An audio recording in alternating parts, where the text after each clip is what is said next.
ഈ വിധി എനിക്ക് അത്യന്തം നീതിനിഷേധമായിട്ടുള്ള ഒരു വിധിയായിട്ടാണ് തോന്നുന്നത്.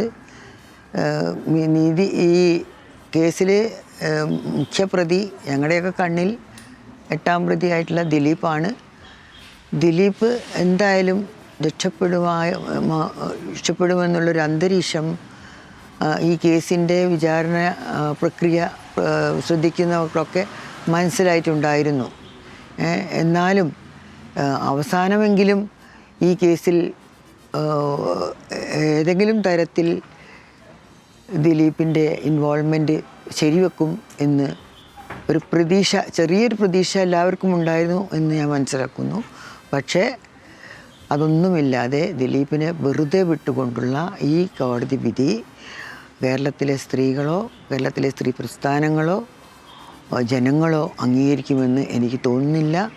കാരണം ദിലീപിൻ്റെ ഇൻവോൾവ്മെൻറ്റ് ഇതിൽ എല്ലാവർക്കും ബോധ്യപ്പെട്ടതാണ്. കോടതിയിലെ തെളിവുകളുടെ അടിസ്ഥാനത്തിലാണല്ലോ കോടതിയിലൊക്കെ വിധിക്കുക. പക്ഷേ ഇതിൽ തെളിവില്ലായ്മ ഉണ്ടായിട്ടില്ല എന്ന് തന്നെയാണ് എനിക്ക് തോന്നുന്നത്. പ്രോസിക്യൂഷൻ പരമാവധി ശ്രമിക്കുകയും ചെയ്തിട്ടുണ്ട് ഇതെല്ലാം തെളിയിക്കാൻ വേണ്ടി. അഡ്വക്കേറ്റ് ടി.ബി. മിനി അടക്കം അവരൊക്കെ ഇതിന് ശ്രമിച്ചിട്ടുണ്ട്. ബാലചന്ദ്രകുമാർ, അന്തരിച്ച ബാലചന്ദ്രകുമാർ എന്ന സംവിധായകൻ്റെ മൊഴി തന്നെ അദ്ദേഹം, അതായത് ഏറ്റവും രഹസ്യമായ അറയിൽ കോടതിയിൽ സൂക്ഷിച്ച, ജഡ്ജിയുടെ അറിവോടുകൂടി കോടതിയിൽ സൂക്ഷിച്ച ആ മെമ്മറി കാർഡ് അല്ലെങ്കിൽ ആ വീഡിയോ എങ്ങനെ പുറത്ത് ചാടി എന്നുള്ളത് നമുക്കാർക്കും അറിയില്ല.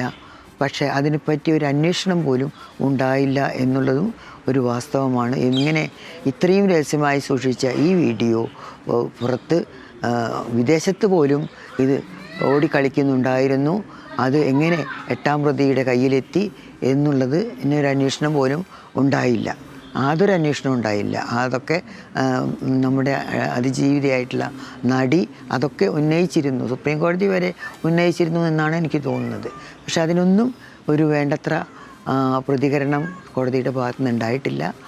പിന്നെ ജഡ്ജിൻ്റെ വളരെ ബയസ്ഡായിട്ടുള്ള പെരുമാറ്റം എല്ലാം തന്നെ ഈ വിധി ഇങ്ങനെ തന്നെ ആയിരിക്കും എന്നുള്ളൊരു സൂചന എല്ലാവർക്കും നൽകിയിരുന്നു.